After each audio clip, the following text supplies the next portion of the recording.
ಭೂಮ್ತಾಯಿ ಎಂದೇ ಪ್ರಸಿದ್ಧವಾದ ಅಂಕೋಲಾ ಪಟ್ಟಣದ ಶಕ್ತಿ ದೇವತೆ ಶ್ರೀ ಶಾಂತದುರ್ಗಾ ದೇವಿಯ ಬಂಡಿ ಹಬ್ಬ ವಿಜೃಂಭಣೆಯಿಂದ ಸಂಪನ್ನಗೊಂಡಿತು. ಅಕ್ಷಯ ತದಿಗೆಯಿಂದ ಆರಂಭವಾಗಿ ಬುದ್ಧ ಪೂರ್ಣಿಮೆಯವರೆಗೆ ನಡೆಯುವ ಈ ಬಂಡಿ ಹಬ್ಬದ ಆಚರಣೆಯಲ್ಲಿ ಪ್ರತಿದಿನ ಕುಂಬಾರಕೇರಿ ಕಲಶ ದೇವಾಲಯದಿಂದ ದೇವರ ಕಳಸದ ಮೆರವಣಿಗೆ ಶಾಂತಾದುರ್ಗಾ ದೇವಾಲಯ ಮತ್ತು ಬಂಡಿ ಬಜಾರದಲ್ಲಿರುವ ಆಡುಕಟ್ಟೆಗೆ ಆಗಮಿಸಿ ಪರಿವಾರ ದೇವರುಗಳ ಮುಖವಾಡ ಕುಣಿತ ಮತ್ತಿತರ ಧಾರ್ಮಿಕ ಕಾರ್ಯಕ್ರಮಗಳು ನಡೆಯುತ್ತವೆ. ಈ ನಡುವೆ ದೇವರು ಕರೆಯುವ ವಿಶಿಷ್ಟ ಸಂಪ್ರದಾಯದಂತೆ ಕಾಳಮ್ಮ ದೇವಾಲಯದ ಎದುರು ದೇವರ ಕಳಸ ಹೊತ್ತ ಗುನುಗ ಮಂಡಿ ಊರಿ ದೇವರನ್ನ ಕರೆಯುವ ಪದ್ಧತಿ ಭಕ್ತರ ರೋಮಾಂಚನಗೊಳಿಸಿತು. ಬಂಡಿ ಹಬ್ಬದ ದಿನ ದೇವರ ಕಳಸ ಹೊತ್ತ ಗುನುಗ ಹುಲಿ ಚಪ್ಪರ ಏರಿ ಮೇಲಕ್ಕೆ ಏರುವ ಕಾರ್ಯಕ್ರಮ ಹಬ್ಬದ ವಿಶೇಷ ಆಕರ್ಷಣೆಯಾಗಿದ್ದು, ಈ ವರ್ಷವೂ 10,000ಕ್ಕೂ ಮಿಕ್ಕಿದ ಭಕ್ತ ಸಾಗರ ಹಾಗೂ ಜನರ ಹರ್ಷೋದ್ಗಾರಗಳ ನಡುವೆ ಭೂಮಿ ತಾಯಿಯ ಜಯಘೋಷಗಳೊಂದಿಗೆ ಬಂಡಿ ಹಬ್ಬ ವೈಭವದಿಂದ ನಡೆಯಿತು. ದೇವರು ಸಾಗುವ ಮುಖ್ಯ ರಸ್ತೆಯಲ್ಲಿ ತಳಿರು ತೋರಣ ಮತ್ತು ರಂಗೋಲಿ ಹಾಕಿ ಶ್ರೀದೇವರನ್ನ ಸ್ವಾಗತಿಸಿಕೊಂಡ ಆಯಾ ಭಾಗದ ಹಾಗೂ ಹೊರ ಊರಿನ ಭಕ್ತರು ಆರತಿ ಸೇವೆ ಸಮರ್ಪಿಸಿ ಧನ್ಯತೆ ಮೆರೆದರು. ಆಡುಕಟ್ಟೆಯಲ್ಲಿ ಕೆಲ ಹೊತ್ತು ವಿರಾಜಮಾನವಾದ ಶ್ರೀದೇವರ ಕಳಸ ಅಲ್ಲಿ ಬಲಿ ಮಕ್ಕಳು ಹಾಗೂ ವಿಶೇಷ ಕಟ್ಟಿಗೆದಾರರೊಬ್ಬರು ಹಾದು ಹೋದ ನಂತರ ಮಾಸ್ತಿಗುಡಿ ಎದುರಿನ ಬಂಡಿ ಕಟ್ಟೆಯ ಹುಲಿ ಚಪ್ಪರದ ಹತ್ತಿರ ಬಂದಿತು. ಮೊದಲೇ ಶೃಂಗಾರಗೊಂಡಿದ್ದ ಶ್ರೀದೇವರ ಕಳಸಕ್ಕೆ ದಾರಿ ಮಧ್ಯ ಹಲವು ಭಕ್ತರು ಸಹ ಸ್ಥಳೀಯ ಭಾಷೆಯಲ್ಲಿ ಅಬ್ಬಲಿ ಹೂ ಎಂದು ಹೇಳುವ ಕನಕಾಂಬರ ಮತ್ತು ಮಲ್ಲಿಗೆ ಹೂವಿನ ಜಡೆ ಮತ್ತಿತರ ಹೂ ಹಾರ ಸಮರ್ಪಿಸಿದ್ದು ಕಳಶ ದೇವರ ಮೆರಗನ್ನು ಇನ್ನಷ್ಟು ಹೆಚ್ಚಿಸಿತು. ಆಡುಕಟ್ಟೆಯಿಂದ ದೇವರ ಕಳಸವು ವಾದ್ಯ ಘೋಷ ಛತ್ರ ಚಾಮರಗಳೊಂದಿಗೆ ಕಿಕ್ಕಿರಿದ ಭಕ್ತ ಸಾಗರದ ಮಧ್ಯೆ ಮೆರವಣಿಗೆಯಲ್ಲಿ ಸಾಗಿ ಬಂದು ಮಾಸ್ತಿಗುಡಿ ಎದುರಿನ ಹುಲಿ ಚಪ್ಪರದ ಬಳಿ ಬಂದು ತಲುಪಿತು. ಅಲ್ಲಿ ಶ್ರೀದೇವರ ಕಳಸ ಹೊತ್ತ ಗುಣಗರು, ಕಟ್ಟಿಗೆದಾರರು, ದೇವಸ್ಥಾನದ ಆಡಳಿತ ಮಂಡಳಿಯ ಪ್ರಮುಖರು, ಹಬ್ಬದ ಆಚರಣೆಗೆ ಸಂಬಂಧಿಸಿದ ವಿವಿಧ ಸಮಾಜದ ಮುಖಂಡರು, ಸ್ಥಳೀಯ ಗಣ್ಯರು ಮತ್ತಿತರರು ಈಡುಗಾಯಿ ಒಡೆವ ಸಂಪ್ರದಾಯ ಗಮನ ಸೆಳೆಯಿತು. ಗ್ರಾಮ ದೇವರ ವಿಶೇಷ ಜಾತ್ರೆ ಎನ್ನಿಸಿರುವ ಬಂಡಿ ಹಬ್ಬಗಳಲ್ಲಿ ತಾಲೂಕಿನ ಎಲ್ಲಾ ಜಾತಿ ಜನಾಂಗದ ಜನರು ಒಂದೆಡೆ ಸೇರಿ ತಮ್ಮ ಪಾಲಿನ ಸೇವೆ ಸಲ್ಲಿಸುವುದು ವಿಶೇಷವಾದರೆ, ದೇಶ ವಿದೇಶಗಳಲ್ಲಿ ನೆಲೆಸಿರುವ ಅಂಕೋಲಿಗರು ಬಂಡಿ ಹಬ್ಬಕ್ಕೆ ತಮ್ಮ ಮೂಲ ಊರಿಗೆ ಆಗಮಿಸಿ ಹಬ್ಬದ ಸಂಭ್ರಮದಲ್ಲಿ ಪಾಲ್ಗೊಳ್ಳುತ್ತಾರೆ. ಬಲಿ ಮಕ್ಕಳ ವಿಶೇಷ ಪೂಜೆ ಪುನಸ್ಕಾರ ಈಗಲೂ ಮುಂದುವರೆದಿದೆ. ಕಳಶ ಹೊತ್ತ ಗುಣಗರು, ಕಟ್ಟಿಗೆದಾರರು, ಬಲಿ ಮಕ್ಕಳು ಇತರೆ ಪ್ರಮುಖರನ್ನು ಬಂಡಿ ರಾಟಿ ಮೇಲೆ ಕುಳ್ಳಿರಿಸಿ ರಾಟಿ ಚಕ್ರ ತಿರುಗಿಸಲಾಯಿತು.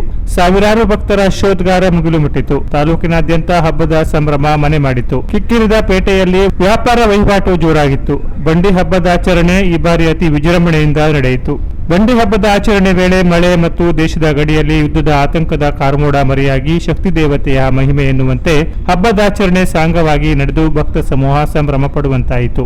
ನಸುಕಿನಿಂದಲೇ ಭಕ್ತರ ದಂಡು ದೇವಸ್ಥಾನದತ್ತ ಹರಿದು ಬರಲಾರಂಭಿಸಿದರು. ಗಿಂಡಿ ತುಂಬುವುದು, ಉಡಿ ಸೇವೆ, ತುಲಾಭಾರ, ಹಣ್ಣುಕಾಯಿ ಮತ್ತಿತರ ಸೇವೆಗೆ ದೇವಸ್ಥಾನ ಆಡಳಿತ ಮಂಡಳಿ ಹಾಗೂ ಇತರೆ ಪ್ರಮುಖರ ಮಾರ್ಗದರ್ಶನದಲ್ಲಿ ಯುವಕರ ಸ್ವಯಂ ಸೇವಕ ಪಡೆ ಪ್ರತ್ಯೇಕ ಕೌಂಟರ್ ಮಾಡಿ ಅಚ್ಚುಕಟ್ಟಾದ ವ್ಯವಸ್ಥೆ ಮಾಡಿದ್ದು ಎಲ್ಲಿಯೂ ನೂಕುನುಗ್ಗಲಾಗದಂತೆ ನೋಡಿಕೊಳ್ಳಲಾಯಿತು. ಹಿರಿಯ ಅಧಿಕಾರಿಗಳ ಮಾರ್ಗದರ್ಶನದಲ್ಲಿ ಪೊಲೀಸ್ ಸಿಬ್ಬಂದಿಗಳು ಕರ್ತವ್ಯ ನಿರ್ವಹಿಸಿದರು.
Canara plus news Ankola.